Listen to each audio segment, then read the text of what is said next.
Hi, everybody. If you would get your guided notes packet out that you received last week, we are going to be doing the 4.1 notes, legislative branch.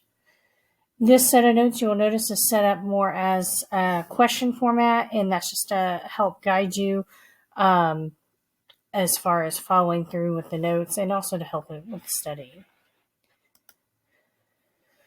So this is just basic information about how the legislative branch operates. So Congress, every 2 years, every member of the House of Representatives has to go before an election, and 1/3 of the Senate is going up for re-election for every 2 years. So that's why we have those what they're called midterm elections. Often it's more important to vote in those than even the presidential election, because the president is only as successful in their agenda as its Congress will allow them to be, meaning that Congress can stop a lot of things if they disagree with whoever the president is.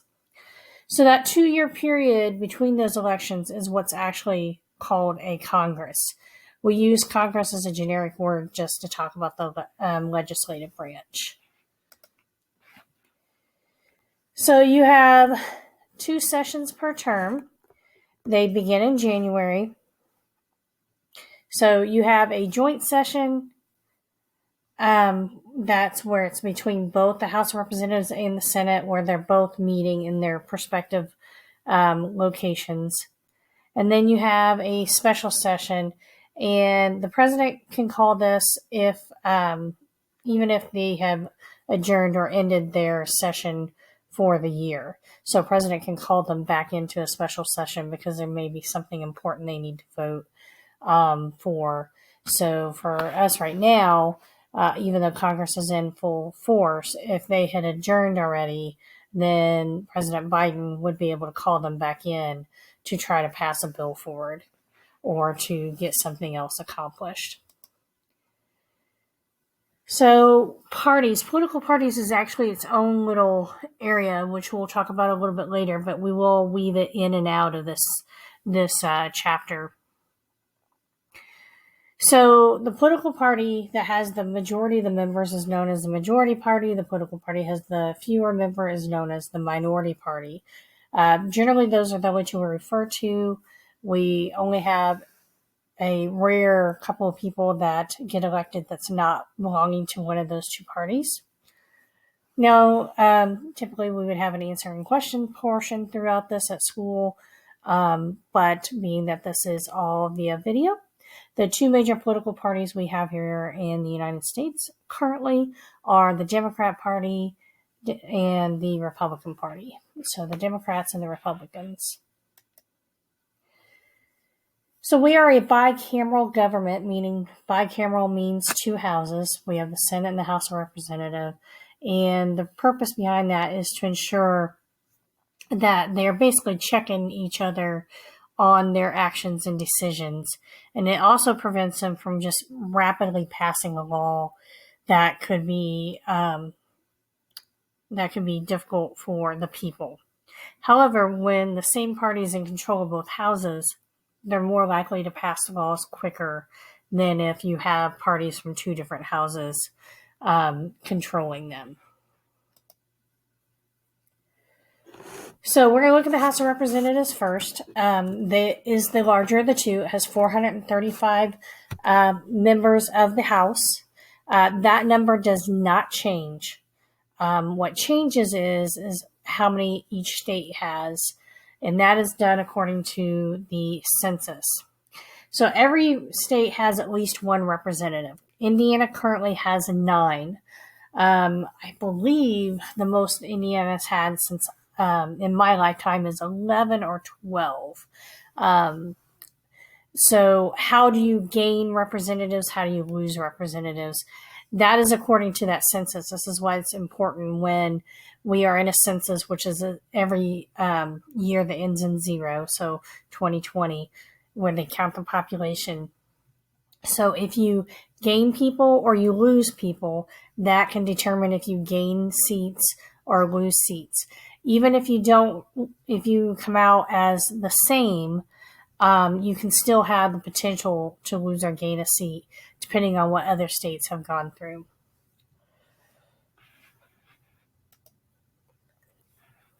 So, what are the requirements to be a member of the House?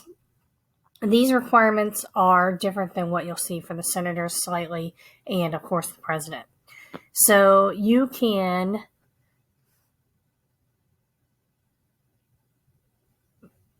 be a member of the House of Representatives. You have to be at least 25.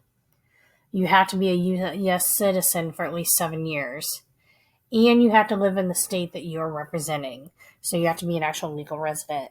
And that determination is up to the state how they determine legal residency.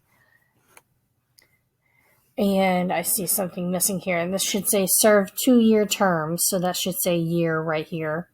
So to serve a 2-year term, and you are up for re-election every 2 years in November of the even numbered year. So we just had the elections in 2020. The next round will be 2022. So the Speaker of the House is whoever is elected from the majority party. This is actually usually decided before they actually do a vote. The Speaker of the House is the presiding officer. They're also second in line to be president. So if anything were to happen to the president, vice president, then the Speaker of the House becomes president. Speaker of the House basically controls what's done on the House floor. So no one's able to speak unless they're recognized by the Speaker. Again, used to this would be something done on the floor on the first day of Congress of the new year. They would elect somebody. However, basically they wheel and deal before those elections, and the elections are just a formality. Current Speaker of the House is Nancy Pelosi. And she is a Democrat because Democrats hold control in the House of Representatives. And they also hold control in the Senate. So what powers does the House of Representatives have that the Senate does not? For impeachment to happen, which you guys are familiar with that term because of the last couple of years, for impeachment to happen, it has to start with the House. So the House must begin those impeachment proceedings. The Senate will actually hold a trial on it, but whether to convict somebody, but a House is who actually determines impeachment. Now, they also, any bill to raise money, so anything that's going to affect taxes or that money needs to be raised, say for a war or what have you, that has to start in the House. And that's because the House has a better representation of the country because the members represent the breakdown of the population. Okay. In the event we had an election and no candidate would receive enough electoral votes, then the House of Representatives is responsible for choosing who the president is. Now, in the Senate is slightly different. So every state's represented equally. Unlike the House, the representation in the House is based on population. But in the Senate, every state has 2 members per state. So the Senate is 100 senators total, and they're called senators. The only way the Senate will change out of 100 is if we take in a new state. So, for example, if it passes that Washington, D.C. becomes a state, then we would have 102 senators. If, say, Puerto Rico becomes a state after Washington, D.C., then we would have 104 senators. So that number changes only when we add a new state to our country. So that means when we began our country, we would have had 26. Now, senators must be slightly older than members of the House. They must be at least 30 years older. They have to be a U.S. citizen for at least 9 years. And they have to be a legal resident of the state in which they represent. So that third part, very identical to the members of the House. Now, senators serve a 6-year term. And it's set up so that only 1/3 of senators are up for re-election every 2 years. So that means that 2/3 of the Senate will remain the same. So in 2022, we have 1/3 of the Senate will be up for re-election. Okay. Whereas in the members of the House, all of them will be up for re-election in 2022. Indiana's current senators are Todd Young and Mike Braun. So in the next election, Todd Young will be up for re-election if he chooses to run again. Braun will be up in 2024. So the leadership of the Senate and the House, or sorry, not in the Senate. Not in the House. Leadership in the Senate. You have the Vice President. It presides over the Senate, and they only vote in the case of a tie. We recently just had that. Kamala Harris just voted for passage of part of the COVID bill, and she did the tie-breaking vote. So the vice president generally is only present in the Senate for a tie-breaking vote or for ceremonial kind of issues. Otherwise, they're really not needed in the Senate on a day-to-day basis. Yeah, the president pro tem, tempore is what's here, but pretty much usually referred to as president pro tem. And basically, they fill in when the vice president isn't available. Now, the president pro tem is going to be behind the Speaker of the House in the line of presidential succession. So something happens to the president, something happens to the vice president, something happens to the Speaker of the House, then the president pro tem will be the next person in line. And generally, it's usually the most senior senator in the majority party. So our current vice president and president pro tem, you have our first female vice president, Kamala Harris, and then you have Patrick Leahy, who is the president pro tem. Now, what powers the Senate has that the House of Representatives doesn't?